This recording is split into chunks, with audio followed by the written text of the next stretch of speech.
안녕하세요. 마틀다입니다. 오늘도 이어서 하느님이시요 사람이신 그리스도이시 읽어드리겠습니다. 공생활 둘째 해 120장. 예수께서 알페오의 야고보와 같이 가르멜 산으로 가신다. 내가 돌아올 때까지 에스트렐론 평야에서 복음을 전하여라.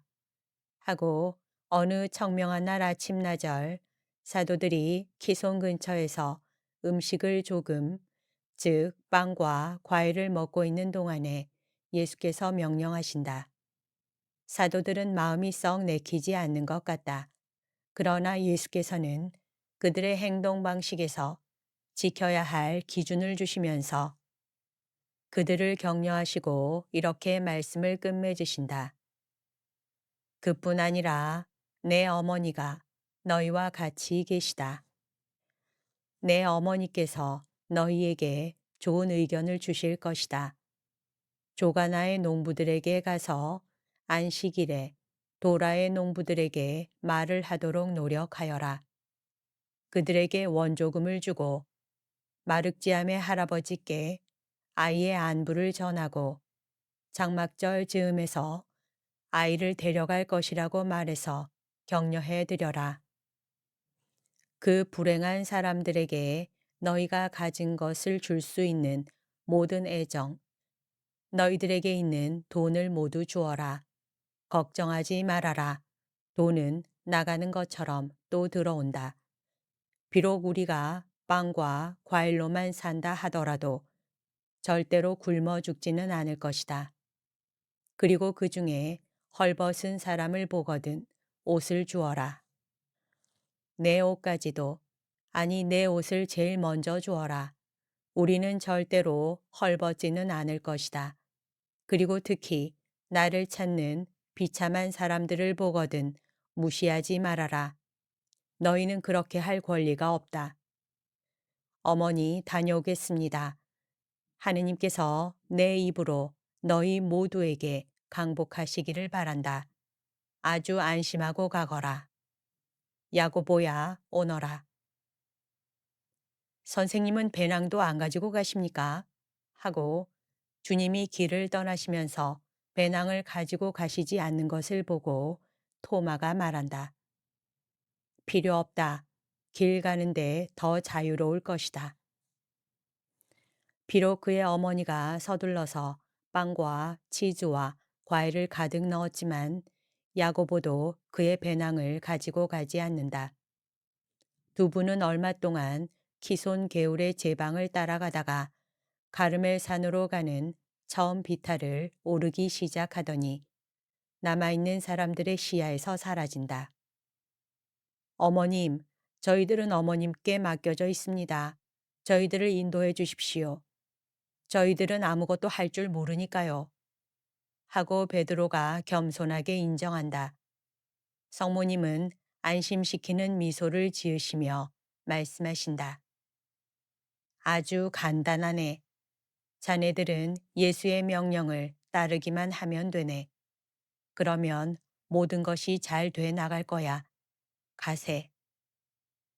예수께서는 사촌 야고보와 같이 올라가시며 말씀을 하지 않으시고 야고보도 말을 하지 않는다. 예수께서는 당신 생각에 집중하여 계시고 야고보는 어떤 계시를 받기 직전에 있다는 것을 느껴 경의를 곁들인 사랑과 영적인 두려움에 완전히 사로잡혀 가끔 예수를 쳐다본다. 예수께서는 당신의 장엄한 얼굴에 빛나는 미소를 띠고 계시다. 야고보는 마치 아직 강생하지 않으시고 그 모든 무한한 위엄으로 빛나시는 하느님을 쳐다보듯이 예수를 쳐다본다. 그리고 성 요셉의 얼굴을 몹시 닮은 거무스름하지만 그래도 광대뼈 위쪽에는 붉은 빛이 도는 그의 얼굴이 흥분으로 창백해진다. 그러나 여전히 예수의 침묵을 존중한다. 푸른 참나무와 떡갈나무와 물풀의 나무와 그 밖에 키 큰 나무 숲을 아래 있는 푸른 풀밭에서 양떼 풀을 뜯기고 있는 목자들은 보지 못하는 것처럼 가파른 지름길로 해서 쉬지 않고 올라가는데 그들의 겉옷은 노간주나 노간주 나무의 청록색 숲과 금작화의 금빛 나는 숲 또는 진주가 여기저기 박힌 에메랄드 빛깔의 미르타 무더기나 인동덩굴과 꽃이 만발한 참의아리에 움직이는 커튼을 스친다. 두 분은 나무꾼과 목자들을 뒤에 남겨두고 지치지 않고 걸은 다음 산 꼭대기까지, 아니 오히려 산 꼭대기에 기대고 있는 작은 평평한 땅에 이르렀다. 그 꼭대기에는 어마어마하게 키가 큰 떡갈나무들이 덮여 있고 가에는 키 큰 나무들이 쭉 늘어져 있고 그 뿌리 근처까지는 비탈에 있는 다른 나무들의 꼭대기가 받침 노릇을 하는 것 같다. 그래서 그 작은 평평한 풀밭이 그 살랑거리는 수풀에 기대어 있는 것 같고 그 밑에 있는 우거진 나뭇잎들 때문에 볼 수가 없는 산의 나머지 부분과는 외따로 떨어져 있는 것 같다. 그리고 뒤로는 하늘로 나무들을 올려보내고 있는 산봉우리가 있고 그 위로는 확 트인 하늘이 있고 앞에는 황혼에 붉어진 확 트인 지평선이 온통 불이 붙은 것 같은 바다에 가서 멎는다. 선반 모양의 돌출부의 땅에 갈라진 틈이 있는데 사람 한 명이, 그것도 뚱뚱하지 않은 사람이 겨우 지나갈 수 있을 만한 넓이다. 그 갈라진 틈이 무너져 내리지 않는 것은 다만 어마어마하게 큰 떡갈나무들의 뿌리가 엉기어 그물과 같이 된 것으로 흙을 고정시키고 있기 때문이다. 선반 모양의 이 돌출부의 중턱에서 어지럽게 헝클어진 덤불이 수평으로 깔려 있어 그 돌출부가 연장되는 것 같이 보인다. 예수께서 말씀하신다. 내 사촌 야고보야, 오늘 밤은 여기서 머무르자. 그리고 육체는 매우 피로하겠지만 기도로 밤을 새우기를 부탁한다. 오늘 밤과 내일 온종일 이 시간까지 내가 너에게 주고자 하는 것을 받는 데에는 온 하루가 지나친 것이 아니다. 주님이시며 내 선생님이신 예수님, 언제나 하라시는 대로 하겠습니다. 하고 야고보가 대답하는데 그의 얼굴은 예수께서 말씀하기 시작하실 때부터 한층 더 창백해졌다. 안다. 이제는 우리 위를 위해 검은 딸기와 월귤나무 열매를 따러 가자. 그리고 이 아래에서 물소리를 들었는데 그 샘에 가서 목을 축이자.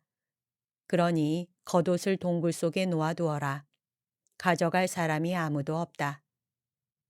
그리고 사촌과 함께 선반 모양의 돌출부를 돌아 큰 나무 밑에 자란 작은 나무 덤불에서 야생 열매들을 따신다. 그리고 몇 미터 아래 올라온 비탈과 반대쪽 비탈에 나무 뿌리가 뒤엉긴 속으로 흘러나오는 요란스러운 샘물에서 그분들이 가지고 온 유일한 물건인 수통을 채우고 높은데도 아주 심한 더위를 식히려고 세수를 한다. 그런 다음 두 분은 그들이 자리 잡은 평평한 곳으로 다시 올라가 서쪽으로 넘어가려고 하는 햇빛을 받은 산 꼭대기에 대기가 새빨갛게 되는 동안 그분들이 따온 것을 들고 물을 또 마시면서 행복한 두 어린이처럼 또는 두 천사처럼 서로 미소를 보낸다. 말은 별로 없다. 평야에 남아있는 사람들에 대한 생각, 해가 지는 지극히 아름다운 광경에 대한 감탄, 두 어머니의 이름을 부르는 것. 이것이 고작이고 다른 것은 아무것도 없다. 그런 다음 예수께서는 사촌을 당신께로 끌어당기시고 사촌은 요한이 늘 취하는 것과 같은 자세를 취하여 머리를 예수의 가슴 꼭대기에 기대고 한 손은 예수의 무릎에 내맡기고 다른 손은 예수의 손에 쥐어져 있다. 그리고 두 분이 이렇게 하고 있는 동안 새들이 요란스럽게 지저귀며 나뭇잎을 찾아들고 방울소리가 점점 더 멀어져 가서 차차 희미해지고 꼭대기들을 어루만지며 식혀서 한낮에 축 늘어지게 하는 더위 뒤에 다시 생기를 찾게 해주고 이슬을 예고하는 가벼운 바람이 살랑거리는 가운데 저녁이 내려온다. 두 분은 오랫동안 이대로 있다. 그런데 나는 이것이 입술의 침묵일 뿐 그 어느 때보다도 활발하게 움직이는 영은 초자연적인 대화를 나누고 있다고 생각한다. 여기까지가 오늘 들려드릴 내용입니다. 오늘도 하느님의 뜻 안에서 서로 사랑하는 하루 보냅시다. 사랑합니다. 축복합니다.